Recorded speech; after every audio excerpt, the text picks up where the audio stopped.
আল্লাহ পাক রব্বুল আলামিন বলেন, হাল আতা আলাল ইনসান, মানুষের এমন কোন সময় কি অতিবাহিত হয় নাই যেই সময়টাতে মানুষের নাম ছিল না, মানুষের পরিচয় ছিল না, মানুষের বংশমর্যাদা ছিল না, মানুষের কোনো পদ পদবি ছিল না, মানুষের অর্থকড়ি ছিল না, মানুষের জীবনে সে উল্লেখযোগ্য কোনো বস্তু ছিল না। আমি আল্লাহ পাক রব্বুল আলামিন এমন এক অনস্তিত্ব অবস্থা থেকে, অনস্তিত্বের অবস্থা থেকে আমি আল্লাহ পাক রব্বুল আলামিন মানুষকে এ দুনিয়ার জমিনে অস্তিত্ব দান করেছি, ঠিক কিনা? আল্লাহ পাক রব্বুল আলামিন বলেন, হাল আতা আলাল ইনসানি হিনুম মিনাদ দাহরি লাম ইয়াকুন শাইআম মাযকুরা।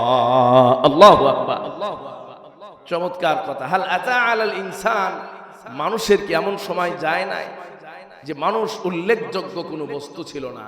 মানুষ ছিল হলো পানি, এমন কদাকার, এমন দুর্গন্ধযুক্ত অপবিত্র পানি, যেই পানি তোমার মা এবং বাবার শরীর থেকে স্খলন হলে তাদের গোসল ফরজ হয়ে যেত। কথা বলুন ঠিক কিনা? কারণ আমাকে আর আপনাকে আল্লাহ পাক যে পানি দিয়ে সৃষ্টি করেছেন, সেই পানি যদি নারী পুরুষের দেহ থেকে স্খলন হয়, নারী পুরুষের গোসল ফরজ হয়ে যায়। কথা বলুন ঠিক কিনা?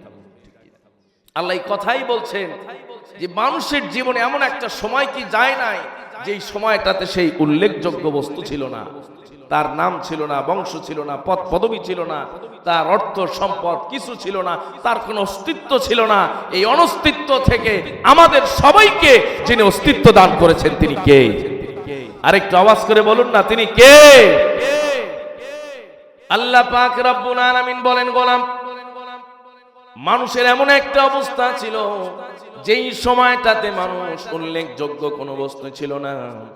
এমন একটা বস্তু ছিল নাপাক বস্তু, বীর্য। আল্লাহ পাক রব্বুল আলামিন কোরআনুল কারীমে আরো বলেছেন, ইয়াখরুজু মিন বাইনিস সুলবি ওয়াত তারাইব ইন্নাহু আলা রাজঈহি লাকাদির। আল্লাহু আকবার। আল্লাহ পাক রব্বুল আলামিন বলছেন, গোলাম, এই যে আমি তোমাকে সৃষ্টি করলাম, এই সৃষ্টি করার মাঝে এমন এক তথ্য, এমন এক বিষয় লুকায়িত আছে। দেখো, তোমার কোনো অস্তিত্ব ছিল না, তুমি ছিলা, তোমার অস্তিত্ব ছিল হলো মিশ্রিত।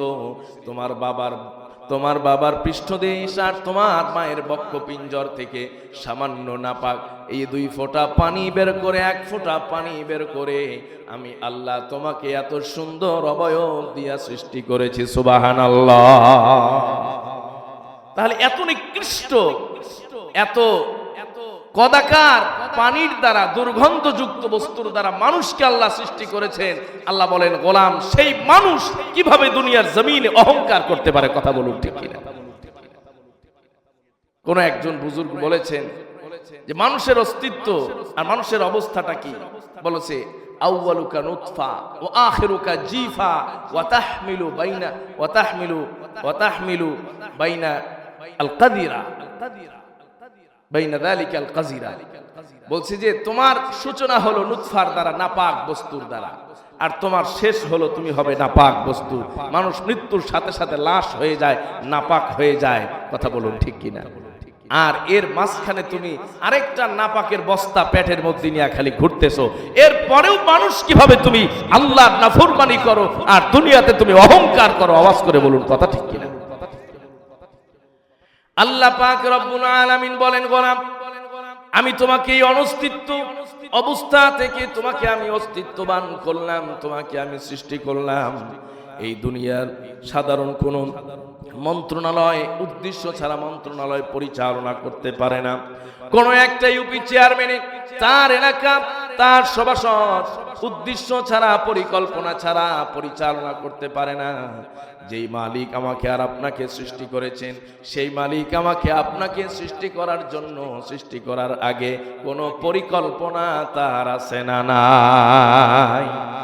আল্লাহ পাক রব্বুল আলামিন বলেন, ফি খালকিস সামাওয়াতি ওয়াল আরদি ওয়াখতিলাফিল লাইলি ওয়ান নাহারি লাআয়াতিন লিউলিল আলবাব আল্লাযীনা ইয়াযকুরুনাল্লাহা কিয়ামান ওয়া কুউদান ওয়া আলা জুনুবিহিম ويتفكرون في خلق السماوات والأرض ربنا ما خلقت هذا باطلا سبحانك فقنا عذاب النار الله أكبر আল্লাহ পাক রব্বুল আলামিন বলেন গোলাম যারা আল্লাহ পাকের আসমান জমিন এবং এর মাঝে যা কিছু আছে এই সব বিষয় নিয়ে যদি একবার গবেষণা করে চিন্তা করে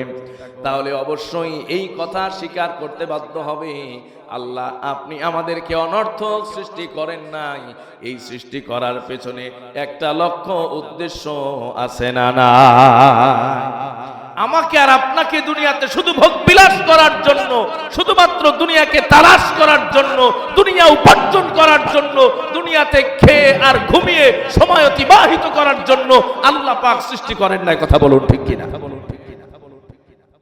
আমরা হলাম আল্লাহর গোলাম, আর মনিব যা বলবে গোলামকে তাকেই শুনতে, তাই শুনতে হবে। কথা বলুন ঠিক কিনা?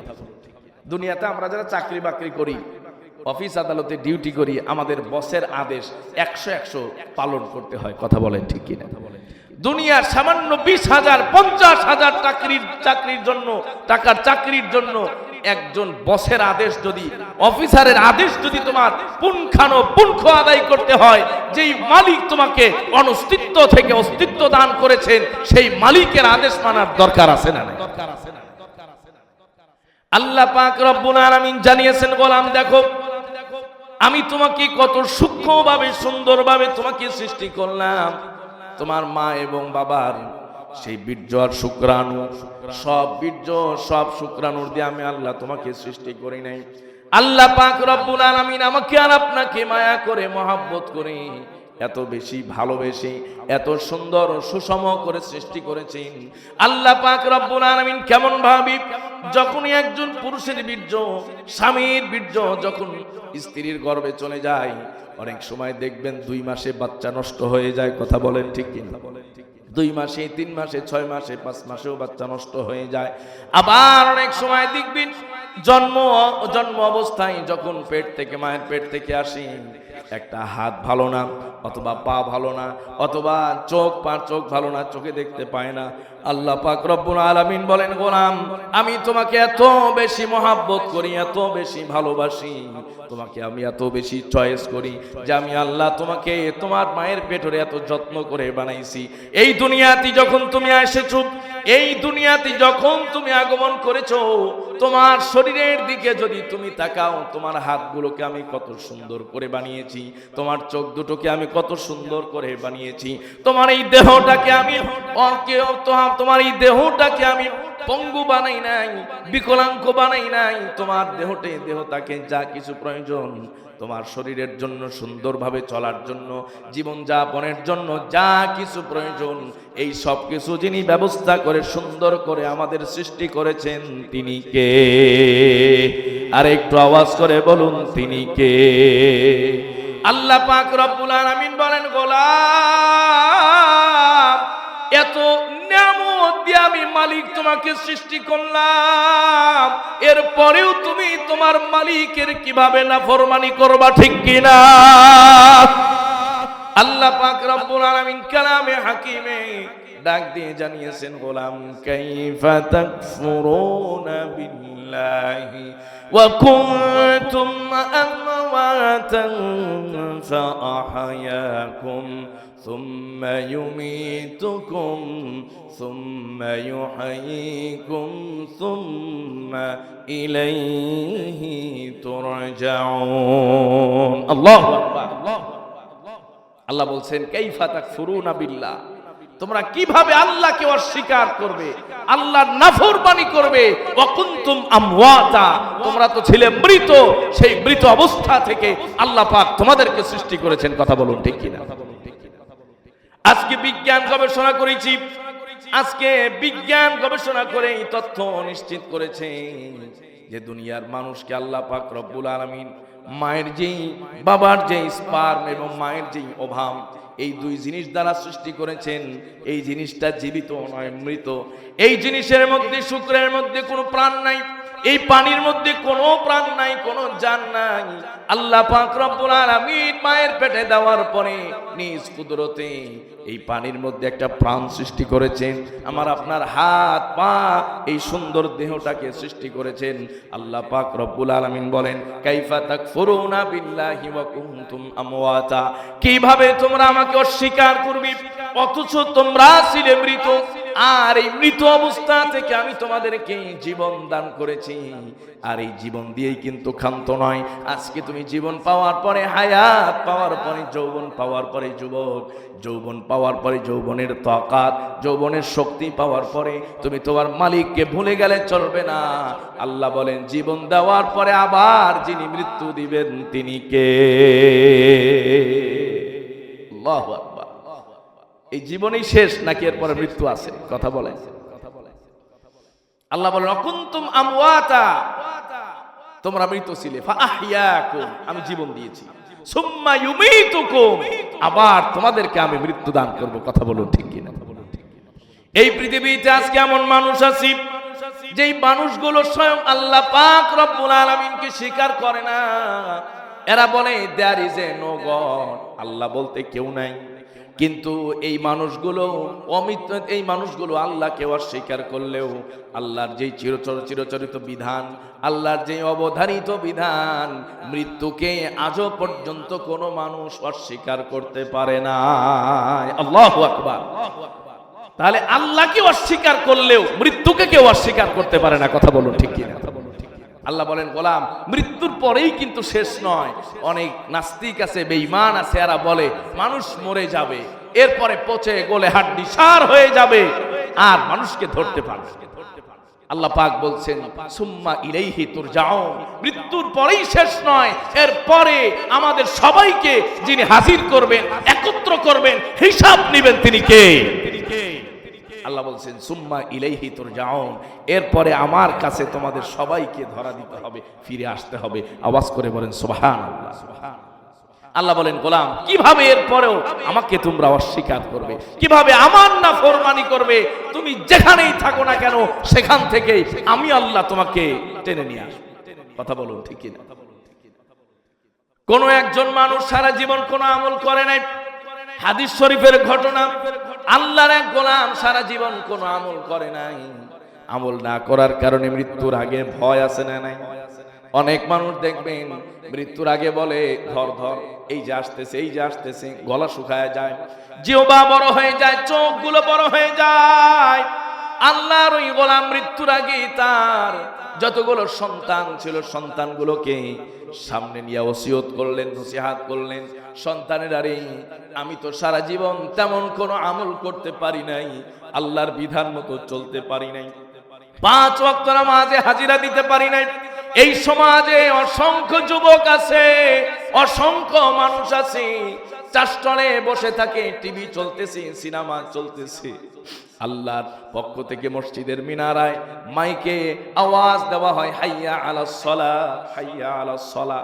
টিভির সাউন্ডটা কমলেও আল্লাহর গোলামগুলো মসজিদের দিকে যায় না। কথা বলুন ঠিক কিনা? অনেক মানুষ আছে চাষতলে বসে থাকে, বিড়ির ধোঁয়া খায়, কিন্তু মসজিদে যায় না। কথা বলুন ঠিক কিনা? ওই বান্দাও ঠিক মতো নামাজ আদায় করে নাই। মনের মধ্যে ভয় আর আতঙ্ক থাকার কারণে সন্তানগুলোকে ডাকলো, ডাকার পরে বলতেছে, বাবা শোনো, আমি তো ঠিক মতো আমল করি নাই, বন্দেগি করতে পারি নাই, আমার যদি মৃত্যু হয়ে যায়, আমার মৃত্যুর সঙ্গে সঙ্গে আমার লাশটাকে তোমরা কাফন দাফন না করে, আমার লাশটাকে তোমরা জমিনের মধ্যে দাফন না করে, মাটিতে কবরস্থ না করে, আমার লাশটাকে পুড়িয়ে, আগুনে পুড়িয়ে জ্বালিয়ে ছাই করে দিবা। এরপরে এই লাশের ছাইটাকে 2 ভাগে বিভক্ত করবা। 1 ভাগ নিয়ে যাইবা আমাদের এলাকার সবচাইতে বড় নদী, ওই নদীর মধ্যে আমার লাশের একটা অংশ ছাইটাকে ফালায়া দিবা, ওই নদীর মধ্যে নিক্ষেপ করে দিবা। আর আরেকটা অংশকে নিয়ে যাইবা যেখানে প্রবল বাতাস হচ্ছে, ওই প্রবল বাতাসের সামনে আমার লাশের এই পুরানো অংশটাকে ছেড়ে দিবা যেন উড়ে চলে যায়। আল্লাহ পাক রব্বুল আলামিন যেন কিয়ামতের ময়দানে আমাকে হাজির করে হিসাব না নিতে পারে। বলতেছে আমার জন্য হিসাব না নিতে পারে। আসলে বলেন তো, লাশ যদি জ্বালিয়ে পুড়িয়ে ছারখার করে পানিতে ভাসিয়ে দেওয়া হয় আর যদি বাতাসে উড়িয়ে দেওয়া হয়, এরপরেও যিনি আমাকে আর আপনাকে হাজির করবেন, উপস্থিত করবেন, হিসাব গ্রহণ করবেন, তিনি কে? আল্লাহ পাক রব্বুল আলামিনের সেই গোলাম সন্তানদেরকে এমনটা ওসিয়ত করলো, সন্তানদেরকে এমন নসিহত করলো। কিছুদিন পরেই যখন তার ইন্তেকাল হয়ে গেল, যখন তার মৃত্যু হয়ে যায়, সন্তানগুলো সিদ্ধান্ত নিল যেহেতু বাবা এই ওসিয়ত করেছে, এই ওসিয়ত অনুযায়ী কাজ করতে হবে। সন্তানগুলো সবাই মিলা মুসলমান ইমানদার মানুষটাকে পড়ায়া দিল। এলাকার মধ্যে একটা চাঞ্চল্যকর অবস্থা তৈরি হয়ে গেল। কি চাও কি চাও? অমুকের বাবা অমুকের ভাইকে তার লাশকে পুড়িয়ে এরপরে দুই ভাগ করে এক অংশ বাতাসে উড়িয়ে দেওয়া হয়েছে, আরেক অংশ পানির মধ্যে ফেলে দেওয়া হয়েছে। হাদিসের কিতাবের মধ্যে এসেছে কাল কিয়ামতের ময়দানে আল্লাহ পাক রব্বুল আলামিন এই গোলামকে যখন জিজ্ঞেস করবেন, রে আমার গোলাম, এই দুনিয়াতে আমি তোমাকে ইমানদার হিসাবে প্রেরণ করেছিলাম, এই ইমানদারের জন্য তো এমন বিধান ছিল না, ইমানদারের জন্য কাফনের ব্যবস্থা, দাফনের ব্যবস্থা মাটির মধ্যে, কিন্তু তুমি এক অভিনব ওসিয়ত তোমার সন্তানদেরকে করলে তোমার লাশটাকে যেন ঝালিয়ে দেওয়া হয়, পুড়িয়ে দেওয়া হয়। এরপরে তোমার সন্তানরা তাই করলো, কারণটা আমি জানতে চাই। কিতাবের মধ্যে লেখা হয় আল্লাহ পাক রব্বুল আলামিনের গোলাম ওই সময় বলবে, মালিক, আল্লাহ পাক রব্বুল আলামিনকে জানাবে দুনিয়ার কোনো আযাবের ভয় নাই, দুনিয়ার কোনো শাস্তির ভয় না, কেবলমাত্র আপনি মালিকের ভয়। আপনার সামনে দাঁড়ায়া আমি কি হিসাব দিব? আল্লাহু আকবার। ওই সময় বান্দা বলবে, মালিক, আপনার সামনে দাঁড়িয়ে আমি কি হিসাব দিব? এই ভয় যখন আমার ভেতরে চলে আসছে, এই ভয় যখন আমার অন্তরের মধ্যে কাজ করলো, ওই সময় আমি আমার সন্তানদেরকে এমনটা নসিহত করেছিলাম। আল্লাহ পাক রব্বুল আলামিন বলবেন, গোলাম, তোমার কি বিশ্বাস যে আমি তোমাকে একত্রিত করতে পারবো না? তোমাকে আমি একত্রিত করে আনতে পারবো না? ওই সময় বলবে, মালিক শোনেন, আমি তো জানতাম ঠিকই আপনি একত্রিত করবেন, কিন্তু আমার মনে হয়েছিল কেমন যেন যদি আমাকে পুড়িয়ে এভাবে পানিতে শেষ করে দেওয়া হয়, আকাশে উড়িয়ে দেওয়া হয়, মনে হয় আপনি আমাকে ধরতে পারবেন না। আল্লাহ পাককে বলবেন, মালিক, কেবলমাত্র আপনার ভয়, কেবলমাত্র আপনার জাহান্নামের ভয়ের কারণে আল্লাহ পাক রব্বুল আলামিন কিয়ামতের দিন মুস্কি হেসে বলবেন, রে গোলাম, এই যে আমার জাহান্নামের ভয়, আমার আযাবের ভয় তোমার অন্তরের মধ্যে ছিল, এই কারণে আজকে কঠিন কিয়ামতের ময়দানে আমি আল্লাহ তোমাকে মাফ করে জান্নাতের বাসিন্দা বানিয়ে দিলাম। সুবহানাল্লাহ। আল্লাহ পাক রব্বুল আলামিন কালামে হাকিমে ডাক দিয়ে বলেছেন, ওয়ালিমান খাফা মাকামা রাব্বিহি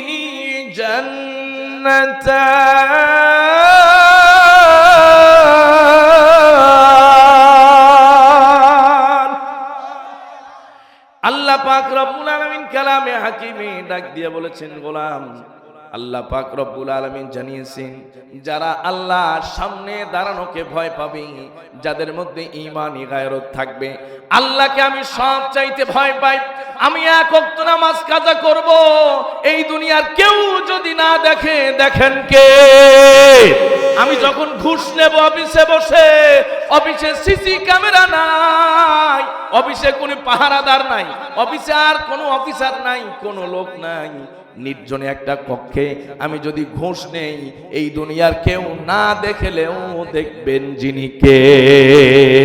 ও যুবক, তুমি যখন জিনা করবে নির্জনে নিবৃতে, যখন অন্ধকার গভীর রজনীতে এমন এক জায়গায়, যেই জায়গায় দুনিয়ার কোনো মানুষ দেখবে না একজন জিনা করতেছে, এরপরেও যিনি দেখতেছেন তিনি কে? এই যে আল্লাহ পাক রব্বুল আলামিনের সামনে দাঁড়ানোর জন্য যে ভয়, আল্লাহ পাক রব্বুল আলামিনের সামনে হিসাব দিতে হবে, আল্লাহ পাক রব্বুল আলামিনের সামনে দাঁড়াতে হবে। এই ভয় যার অন্তরের মধ্যে থাকবে, এই ভয় যার অন্তরের মধ্যে জাগ্রত থাকবে, তাদের জন্য ক্ষমার ঘোষণা যিনি দিয়েছেন তিনি কে? আর একটু আওয়াজ করে বলুন তিনি কে? আল্লাহ পাক রব্বুল আলামিন ওই বান্দাকে, গোলামকে মাফ করে দিবেন। গোলামের ধারণা যদি আল্লাহ আমাকে হাজির না করতে পারেন, কিন্তু গোলাম জানে না আল্লাহ কোরআনে ওপেন করে দিয়েছেন যে আমি আল্লাহর কাছে সবাইকে হাজিরা দিতে হবে। কথা বলুন ঠিক কিনা? একটা হাদিসের মধ্যে এসেছে, নবীজি বলেছেন লা তাজালু কদামা ইবনু আদম ইয়াউমাল কিয়ামাতি মিন ইনদি রাব্বিহি হাত্তা ইউসআলা আন খামসিন আন উমরিহি ফিমা আফনা وعن شبابه فيما أبلى وماله من أين اكتسب فيما أنفق। আল্লাহ পাক রব্বুল আলামিনের হাবিব বলেছেন, পাঁচটি জিনিস তোমার জীবনে আল্লাহ পাক রব্বুল আলামিন এমন নিয়ামত দিয়েছেন, যেই নিয়ামতগুলোর হিসাব আল্লাহর আদালতে পুঙ্খানুপুঙ্খভাবে আদায় করতে হবে। যদি তুমি এই পাঁচটা জিনিসের হিসাব সঠিকভাবে সুন্দরভাবে আদায় না করতে পারো, আল্লাহর আদালত থেকে এক কদম সামনে বাড়তে পারবে না। ঠিক কি না? আল্লাহ পাক রব্বুল আলামিনের হাবিব বিশ্বনবী সাল্লাল্লাহু আলাইহি ওয়াসাল্লাম বলেছেন, আন উমরিহি ফিমা আফনা। গোলাম, তোমার জীবন সম্পর্কে আল্লাহ পাক রব্বুল আলামিন জিজ্ঞেস করবেন, ও গোলাম তুমি তোমার জীবনটাকে কোন কাজে ব্যয় করেছো? তুমি তোমার হায়াতটাকে কোন কাজে ব্যয় করেছো? তুমি তোমার জীবনে লম্বা একটা সময় যুবক টিভি, সিনেমা, ফেসবুক আর অশ্লীল কাজের মধ্যে ব্যয় করেছো, হিসাব দিতে হবে। কথা বলুন ঠিক কিনা? তুমি যুবক গেমস খেলতে খেলতে তোমার সময়টাকে, জীবনটাকে ব্যয় করে দিয়েছো। কথা বলুন ঠিক কিনা? এই সম্পর্কে সবার সামনে যিনি জিজ্ঞেস করবেন তিনি কে? আর একটু আওয়াজ করে বলুন তিনি কে? এক নম্বর হিসাব হবে আপনার জীবনের হিসাব। আল্লাহ পাক রব্বুল আলামিন কালামে হাকিমে ডাক দিয়ে বলেছেন, গোলাম এই জীবন সম্পর্কে আমি আল্লাহ তোমাকে জিজ্ঞেস করব। ওয়ামা হাদিহিল হায়াতুদ দুনিয়া ইল্লা লাহবু ওয়া লাইব ওয়া ইন্নাদ দারাল আখিরাতা লাহিয়াল হায়াওয়ান লাউ কানু ইয়ালামুন।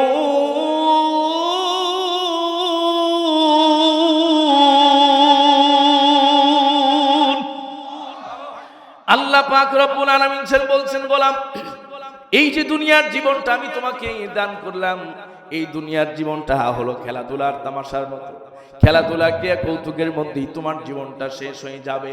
এই যে 2025 সাল শুরু হয়ে গিয়েছিল, আজকে ডিসেম্বরের 26 তারিখ, মাত্র 5 দিন পরেই এই সালটা শেষ হয়ে যাবে। কথা বলুন ঠিক কিনা?